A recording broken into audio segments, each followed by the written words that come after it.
बागेश्वर धाम के बाबा पंडित धीरेन्द्र शास्त्री की वैवाहिक जीवन की बहुत ही चर्चाएं आपने सुनी होंगी। कई बार बीच में चर्चा आई कि कथावाचिका जया किशोरी से उनका विवाह होने जा रहा है। इस तरह के रूमर जब फैले तो लोगों में काफी कौतूहल का विषय रहा, लेकिन अब इस वक्त एक और नया विषय जुड़ गया है जो गंगोत्री से बागेश्वर धाम को जोड़ने जा रहा है। इस वक्त हमारे साथ गंगोत्री से चल के चित्रकूट पहुंची एक MBBS की छात्रा और साध्वी भी उनको कह सकते हैं, जिन्होंने प्रण लिया है कि वो बाबा पंडित धीरेन्द्र शास्त्री से विवाह करेंगी और यही ख्वाहिश लेकर के दिल में अर्जी लिए हुए हैं और बाबा बागेश्वर के दरबार पे जा करके अर्जी लगाएंगी। तो आइए बात करते हैं उनसे और ये भी बता दें कि ये युवती ये एक यूट्यूबर हैं, यूट्यूब में इनके वीडियो हैं, भजन गाती हैं और साध्वी भी हैं, साथ में MBBS की छात्रा भी हैं। तो आइए बात करते हैं कि किस तरीके से चित्रकूट पहुंची हैं और किस तरीके से वो बाबा बागेश्वर के धाम पे जा करके अर्जी लगाएंगी। आपका बहुत बहुत स्वागत है चित्रकूट में, ABP न्यूज में।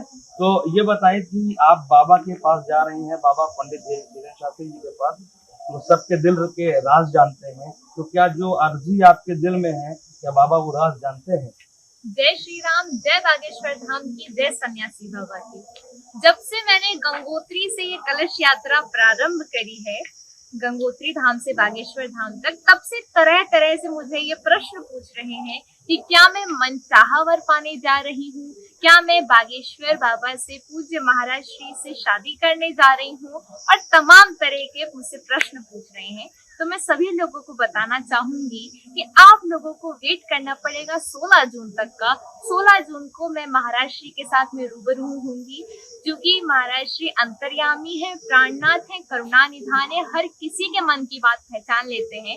तो मेरे मन में भी जो मेरी मनोकामना है, जो सोच के मैंने ये गंगा कलश लिया है, मुझे लगता है मेरे बालाजी सरकार ने अब तक ये बात पूज्य महाराज श्री तक पहुंचा ही दी होगी। तो इस बात में जो भी सच्चाई है, मैं 16 जून को आपके सामने लाइव आकर बता दूंगी। तो क्या लगता है कि बाबा आपके मन की बात जान जाएंगे? वो जान चुके हैं, मुझे ऐसा लगता है, क्योंकि बालाजी सरकार है ही ऐसे, उन्होंने बात पहुंचा दी होगी महाराज श्री तक। तो आपको कोई मतलब जो आप जा रही हैं चित्रकूट से चल के, तो क्या इसमें पद यात्रा करते हुए जाएंगी या गाड़ी से जाएंगी? और क्या बाबा पंडित धीरेन्द्र शास्त्री जी ने आपको समय दिया है?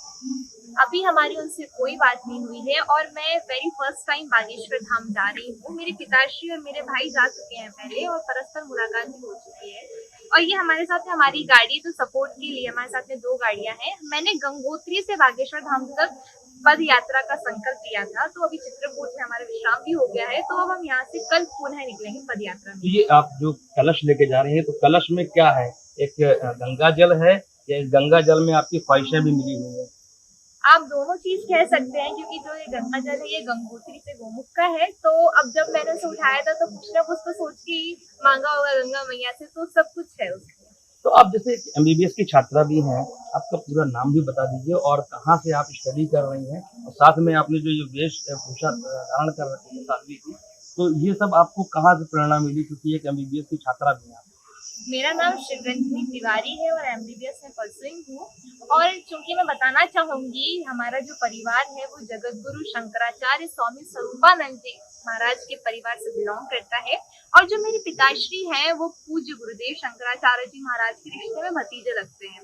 तो इसी कारण मेरे घर में बहुत ज्यादा आध्यात्मिक वातावरण है, जो मेरी दादा दादी के समय से मैं देख के आ रही हूँ। आध्यात्मिक वातावरण वही मेरे माता पिताजी में भी, और मैं भी बहुत ज्यादा स्पिरिचुअल और रिलीजियस हूँ। तो कैसे लगता है आपको कि जैसे बताया जाता है कि वो सरयू पारी ब्राह्मण है, तो आप किस उससे बिलोंग करती हैं? क्या लगता है कि आपका उनसे मिलन, आपका उनसे जो वैवाहिक गठबंधन है वो हो पाएगा?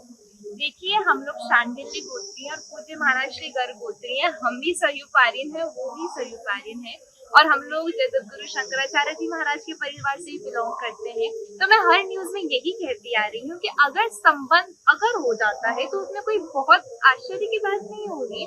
तो बस मेरे मन में है तो बहुत सारी कामनाएं, वो तो सब महाराज श्री ही जानते हैं, और ऐसा है किस्मत का लिखा कोई भी मिटा नहीं सकता। मुझे मेरे बालाजी सरकार पे पूरा भरोसा है कि जो भी मैंने मनोकामना, चूंकि मैं 2021 से पूज्य महाराज जी से जुड़ी हुई हूँ और तब से ही मेरी बागेश्वर धाम से आस्था जुड़ी है, तब से मैं अपने जीवन में जो बदलाव देख रही हूँ बालाजी की कृपा से, तो आज तक तो मैं इन 2 सालों में कभी भी निराश नहीं हुई हूँ। मुझे लगता है आगे भी मैं निराश नहीं हूँ। तो आप अभी जाएंगी तो वहाँ पे आप कोई बात रखेंगी या बाबा पहले से ही अपने उस पर्चे में लिख के रखे होंगे आपकी सारी बातें? बाबा जी अंतर्यामी हैं, उनको हर बात पता चल जाती है, इसमें कोई संदेह नहीं, वो चमत्कारी हैं। और उनके सामने तो अल्फाजों की जरूरत ही नहीं, वो तो खुद ही मन की बात पढ़ के पर्चे में लिख देते हैं। और मुझे ऐसा लगता है कि शायद मेरे नाम का पर्चा भी बालाजी महाराज बनवा चुके हैं।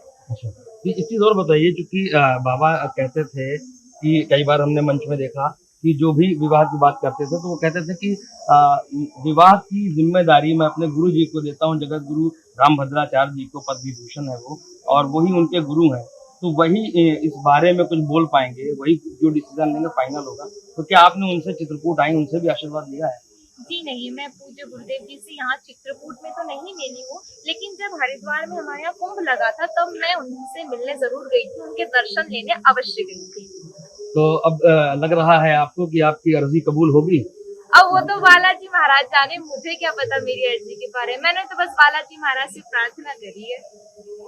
चलिए, बहुत बहुत शुक्रिया। तो ये थी शिव रंजनी जी, जो MBBS की छात्रा है, यूट्यूबर है, भजन गायिका है, और ये अपनी अर्जी लेकर के चित्रकूट से कल बागेश्वर धाम पद यात्रा करती हुई पहुंचेंगी और बाबा के सामने अर्जी रखेंगी। और ऐसी इनकी ख्वाहिश है कि बाबा इनके मन की बात जानेंगे और वैवाहिक गठबंधन में जुड़ने की हामी भरेंगे। ज़ियाउल हक, ABP गंगा, चित्रकूट।